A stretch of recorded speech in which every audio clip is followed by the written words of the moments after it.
What up, AOK Mafia? It's your boy Artofkickz, and just like that, we back with another one. Alright, y'all, so we got a video here today. This video right here is a multi-million-dollar Walmart theft operation. Woo-wee! Let's see how this unfolded. This is gonna be crazy. Y'all boys, girls ready? I'm ready. Let's go. Walmart merchandise connected to the Walmart in Auburndale. Let's listen in. Thank you for being with us today.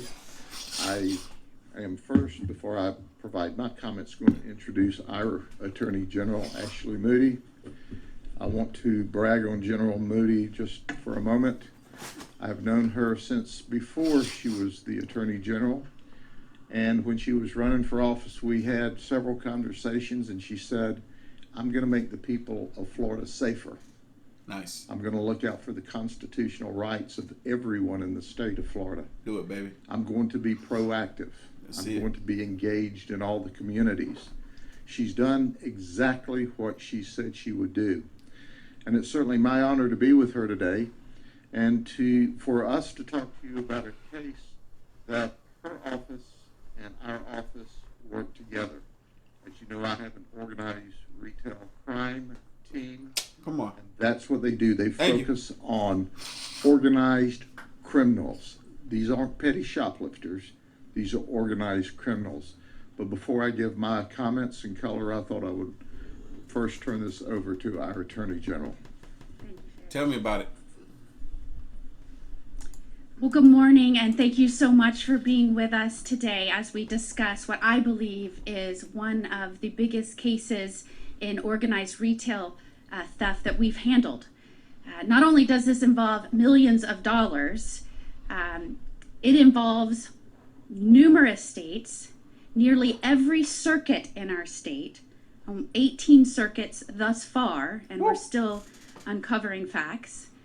And it shows you that when people steal, it doesn't necessarily mean it's only affecting a business enterprise. In fact, if we can clear up one thing, first and foremost this morning, when organized retail thieves get together and steal across our states, across our circuits, it is consumers, Florida consumers, that are paying for this.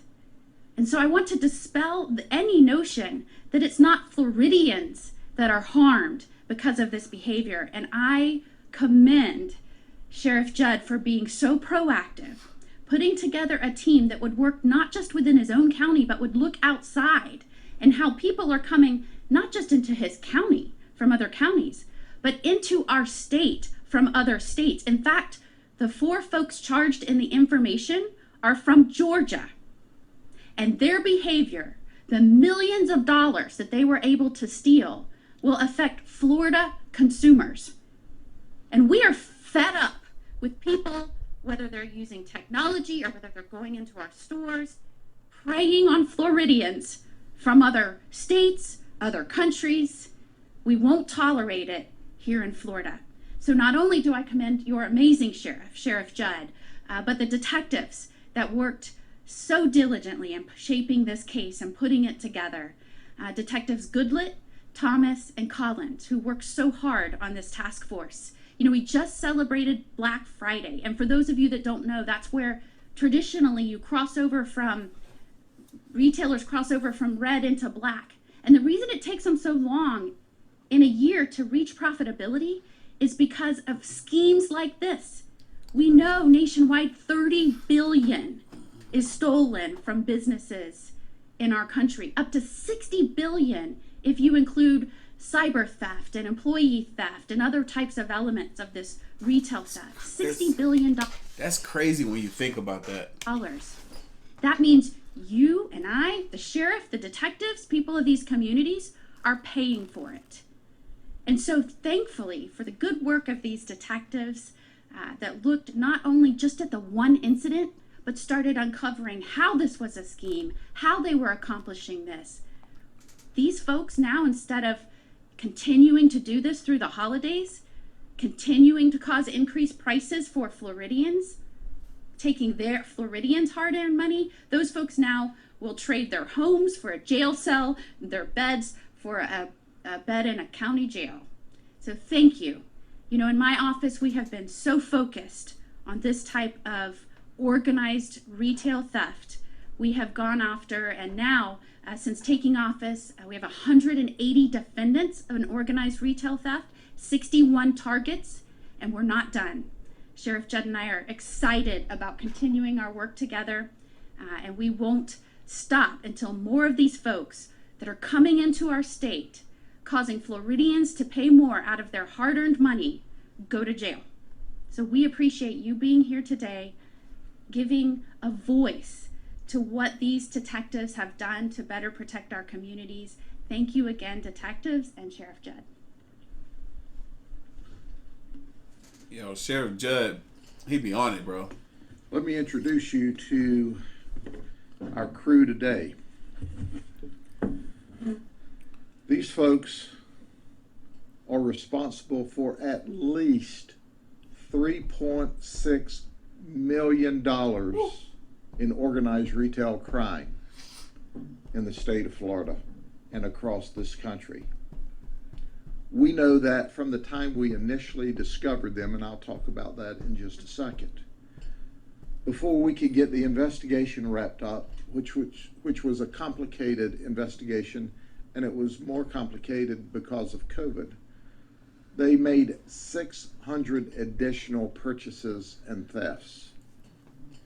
We anticipate that as a result of the wonderful work by Rita with the statewide prosecutor's office, that these folks are facing 160 years, up to 160 years in prison, as they should. Now, there's still those across this state that want to call this low-level, nonviolent crime, would just gag me with a spoon. This is not low-level, nonviolent crime. No. This is organized. And here's how it all started. We had Jorge Ortiz, and we had our gentleman who is now deceased, all show up at Auburndale along with Jacory, an Auburndale Walmart. Well, interestingly enough, a loss prevention Walmart employee in downtown Winter Haven had gotten off work, was on his way home, and go, oh, I forgot to pick up that item at the store. So he wheels in to make a purchase at Walmart in Auburndale, and he sees the same people that they just refused to accept televisions from in Winter Haven. And he says to himself, I believe we've got a theft going on here. He notified the sheriff's office, and in a van, quite frankly, there's more televisions here. This was when we made the last stop. But in a van such as this, there were several televisions. So when the police officer or the deputies arrived in Auburndale, they go, why are you bothering us? Here's our cash receipts from Walmart. Walmart looked at the cash receipts and said, yep, look legal to me. So we gathered all the information, took all the photographs. Our detectives, who are simply the very best, knew something was wrong, but we had to dig into how this came about. Exactly. Because on its face, the product to be returned matched. Right. But, you know, we were born in the morning, but it wasn't yesterday. People don't ride around with a van full of televisions. Nope. All needing to be returned with cash receipts. Exactly. So the investigation's underway. Well, we determined all of these folks were from Georgia. And when we started the investigation, we found this was our ringleader right here. Shantan, and I have no idea how you say his last name, but he was born in Thailand. He's from Duluth, Georgia. He owned... This man all up in here in my area. going down to Florida doing hey, thank you for not messing up Georgia. Like go to Florida, you fool around. I'm just playing. That's messed up. 3 Dodge vans that he moves this product. This is crazy. Organized crime. When Yo, he I was- think I know George. This fool look mad familiar. I feel like I know him. Stopped, he had the 25 televisions. When we stopped him with a search warrant in Georgia, not only did he have the 25 televisions, but as we walked up to his car, he had his cell phone in his hands breaking it. Wow. We currently have that with our tech folks who are doing everything they can to recover it because we know that is a treasure trove of information. Yep. But he wasn't concerned with the fact that we caught him with the 25 televisions as much as he was we were going to get that cell phone. That's crazy. We know that he has worked, and we see where they have made trips all the way up the east coast of the United States, but we also know that they predominantly worked here. Wow. But when you look at his criminal record, you see that he's only got 6 misdemeanors and a felony, but they're scattered over 5 different states. You see people treat retail theft as a singular event, when in fact, these folks are engaged in an ongoing criminal enterprise. Yep. And then we were going to arrest this gentleman, Eric Grigsby. And the reason we didn't arrest Eric is because he's dead. We thought it'd be a waste of time just between you and me. Yeah, I know what happened to him? But we did investigate to make sure that his buddies didn't knock him off, thinking he may be the weak link. Interesting. We did find he died of natural causes. He had some health issues. So, no, he was not knocked off by his buddies. But he is dead. And now Jesus has got to deal with him on all his thefts. Right. Then there's Jorge, which we talked about. He's from Lilburn, Georgia. He only had... That's why I'm saying I feel like I've seen this fool before because he's in my area.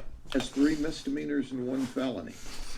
I've seen that fool before. Have we clearly pointed out, as you'll see between our last 2 that are still at large, none of these folks have outstanding criminal histories. Most of the people I talk about here have a long pedigree. When I stand behind this podium, I'm talking about 20 and 30 and 15 and 50. These don't. If we dealt with this through individual prosecutors' offices as an individual event, it could easily be a probation grand theft.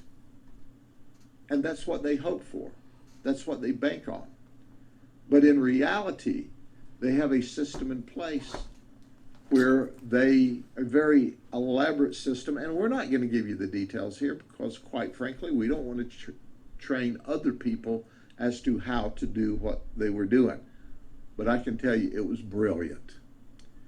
I can tell you that when we discovered it, Walmart and Walmart security is awesome, and Walmart security worked with us, and they were very patient.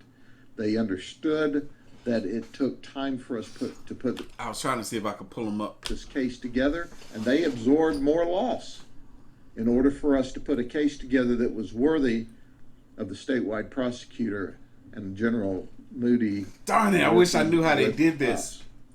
So now we have Jacory Holland and Michelle Walker. They're friends, but they're not boyfriend, girlfriend, or husband and wife. We know they're both in the Columbus, Georgia area, and they're at large.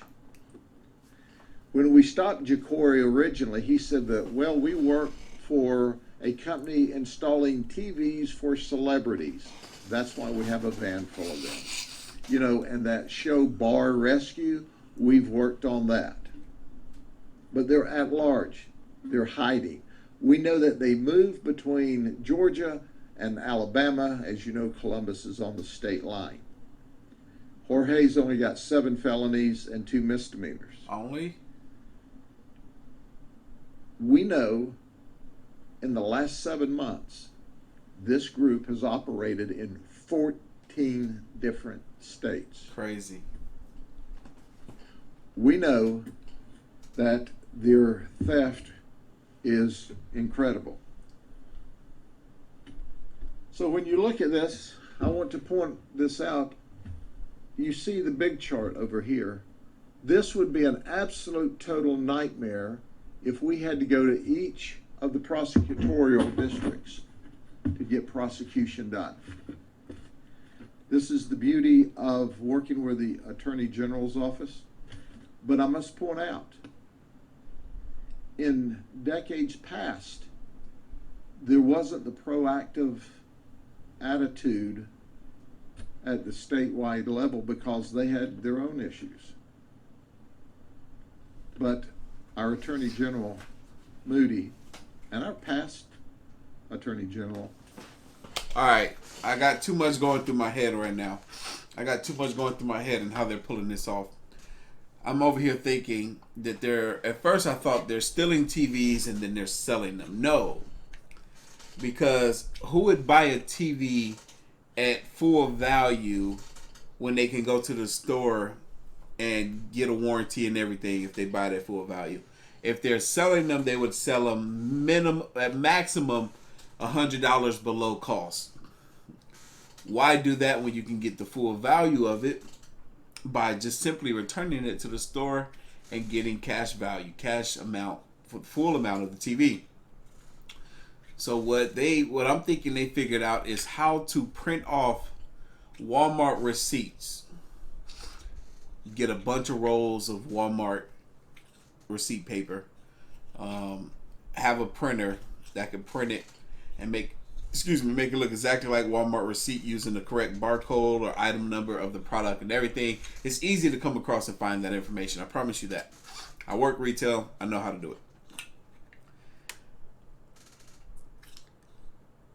They can take these TVs to any store with the Walmart receipt for any given item and return that item that is stolen.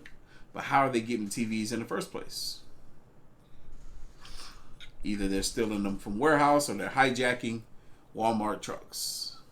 This is my assumption. I could be wrong. Both have worked with us remarkably well. It's necessary, it's mandatory in order for these to be discovered. They hide under the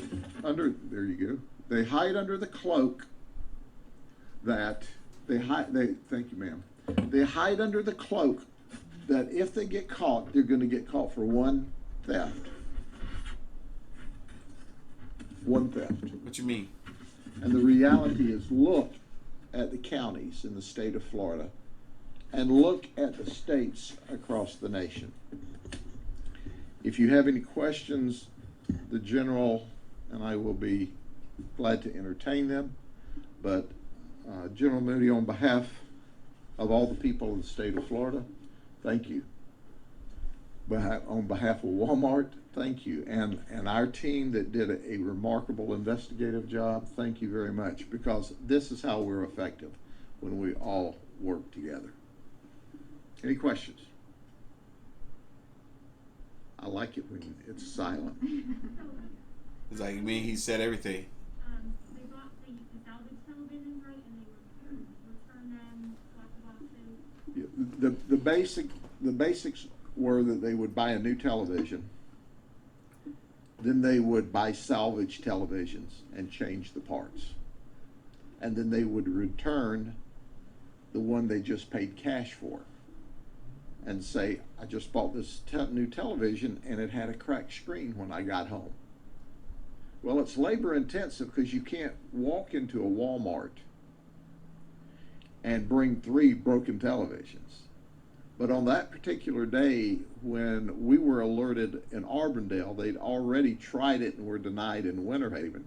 Winter Haven said, take your television back to Jacksonville where you bought it from. And they were also denied in Lake Wells. But keep in mind, they've got to buy these televisions, change out the parts really quickly and return them really quickly, because Right. there's limits of time. You know, you can't buy a television today and return it 6 months from now because Exactly. it's broken. They had a great system in place to switch out parts and return televisions. Oh wow, they're doing it like Do we that. think we've caught all of them? No, we think there are others that are actively engaged with this group Right. that we have yet to identify. Exactly. But we will identify them, because I'm confident we'll do some plea like, well, instead of 160 years, we'll only give you 99 if you tell us who your compadres are. And the reality of it is that these folks need to go to jail for a very, very long time. Oh yeah. Grigsby, we're going to give him a break. They're gonna give him a break. I think the two wanted guys are from Georgia, Alabama, maybe? Guy and a gal, they're from Columbus. That's where they allegedly live. But Columbus is right on the Alabama line, and they hide back and forth across the states. And we're looking for them. We've worked with our partners at the GBI, the Gwinnett County Sheriff's Office, local law enforcement there. There was also a retail store involved in Georgia, where you could go there and buy the secondhand televisions, and it was quite an elaborate system. Wow. Okay. Any other questions? We've got a short surveillance video right here that we're going to queue up for you, and then we'll make extra copies of that available if you need it later. Let me see. I might also add that Michelle Walker was arrested last year for doing the same thing at Target stores. Wow. She's been on that. They've been doing this thing for a minute. This is their hustle. This is their scam. Instead of applying themselves in a better way, a way that's more lawful, a way that's not criminal, they do this. Bought him a couple of televisions. I mean, that's the thing that kills me about people, man, that do organized crime. Like, apply yourself in a different way. You can come up with this elaborate scheme that fools the system, but you can't apply yourself in the same manner to become a successful entrepreneur. People kill me, man.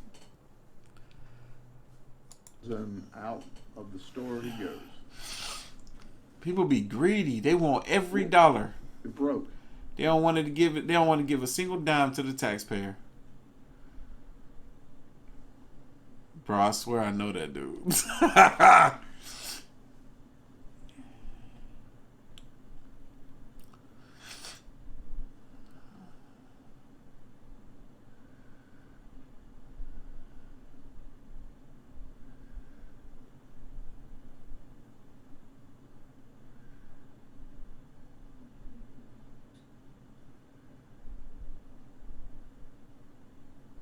That look like a different dude. That's a different black dude. And they did that $3.6 million worth between 2014 and 2020. They've been doing that jump for 6 years. Making bang. We share this information across with other retailers. We have several retail teams that are involved with us. We work with all the major stores across the state, and we've coached them, and they're looking out for this trick. So the next person that wants to try it, it's not going to be so easy, because Nope. there's education and training that we've done in order for them to stop that theft up front. That's crazy. But quite frankly, you can imagine, and I think it was New Jersey. You know, they bought some television in a Walmart in Georgia and took it to New Jersey and tried to return it. You know, even New Jersey went, what?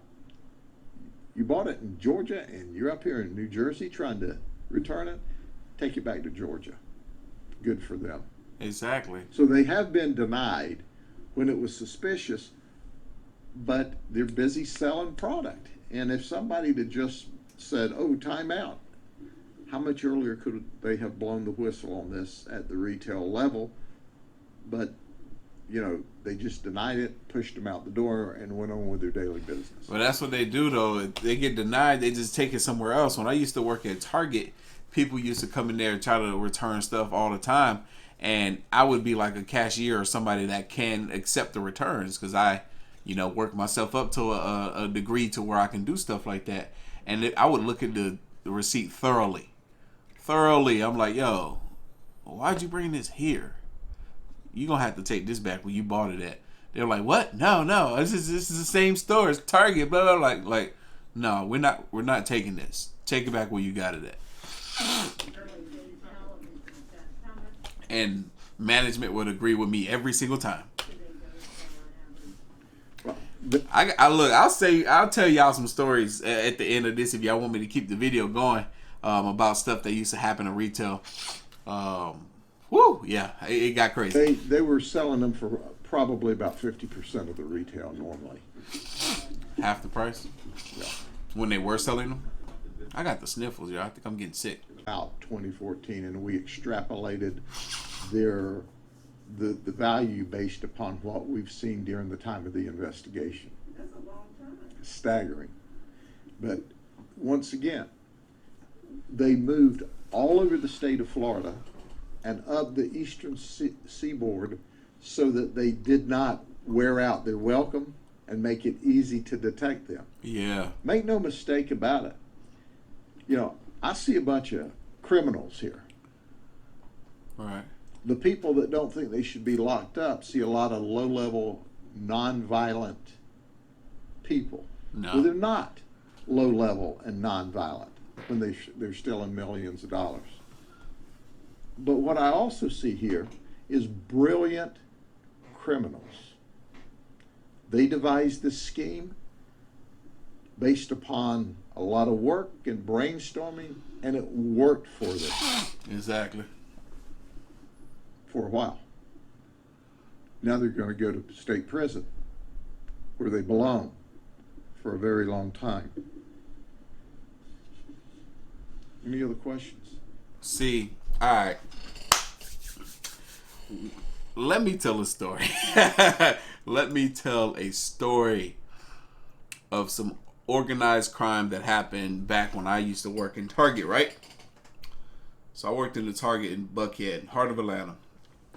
And there was a group of cashiers that were escorted out the building all in handcuffs. It might have been 8 of them. I came to work, I think it was either the day it happened or the next day. It was the next day I got to work, and some of my fellow coworkers was telling me what happened, and my mind is blown. They were like, yo, you should have been here. It was like a scene out of a movie. Cops came in. Everybody that they wanted to arrest was on shift that day. Turned out that was the setup. They made sure that all the people that they wanted to arrest, they made sure that they had them all working the same day. This is what they were doing. They were allowing people that they knew to come into the store, make purchases. They were all cashiers. There was a bunch of cashiers. And instead of ringing them up for everything that they were purchasing, they would just let some of the stuff slide by the scanner, putting their hand over the barcode and tossing it in the bag. Don't y'all be watching this, getting any ideas. It's wrong. You can easily get caught. Mind you, they were extra stupid. There's cameras pointing at every last register. Every last register had its own camera. It was easy for them to catch them. To catch all of them that were doing it. Man, when I worked at that Target, so much happened. When I think about it, so much happened. One of the guys that worked as the security at that Target when I first started working there, cool dude. He seemed like he was real dope. Everybody respected him. Young black man, seemed like he was doing well in life. Well, he was stealing out of the receiving room. He was loading up stuff, TVs, computers, all type of stuff. He was loading all that stuff up, putting it in a dumpster. And then after his shift, after everything is closed, he'll go back and retrieve that stuff. That was organized too. This all happened at this one Target. This other girl, she started off in the clothing department. You know, the girls be over there folding up the clothes and stuff. She got to be part of, I can't remember what the title was, but basically she got to go into the room where they have all the cash and stuff at. And she got to put hands on the cash. She got to count the cash and all this type of stuff. Well, she was stealing thousands and thousands of dollars out the bottom of the pile of the cash. Or, you know, however they, you know, secured and stacked that cash in there. She was, every single day she was doing it, thousands of dollars. And the way they found out was the suspicion. She got a new apartment. She got a new car. How was she affording these things? And all she was doing is working at Target. Truth be told, Target didn't pay much of anything. I used to work there myself. I used to get paid about $350, $400 every 2 weeks. And yeah, I mean, it didn't pay anything. So how was this girl being able to afford this? Yeah, she got bumped a couple of dollars, you know, hourly, but it wasn't going to do nothing. Suspicious. Very, very, very, very suspicious. I can't even say the word again. A lot used to go down in retail. I remember at that same location too, we were right there by, close to a train station. So people used to come from the harder towns or the hardest sides of town, south side, west side, all this type of stuff, hop off the train, run across the street to our Target, run in the store, steal whatever they want, run right back out the door and hop back on the train and go home. A lot used to go down at that location, a whole lot. But yeah, man, retail is something else. But anyway, y'all know what time it is. If you like this reaction, hit that like button, hit that subscribe button. Stay tuned for more. As always, the link to the original will be down in the description box below. If you haven't already, make sure you follow your boy on the gram and Twitter at Artofkickz. Sorry, I struggled to get through this story. I'm feeling a bit congested, so it's hard to breathe right now. I feel like I don't know. I'm about to go blow my nose. Anyway, to the next one. See ya.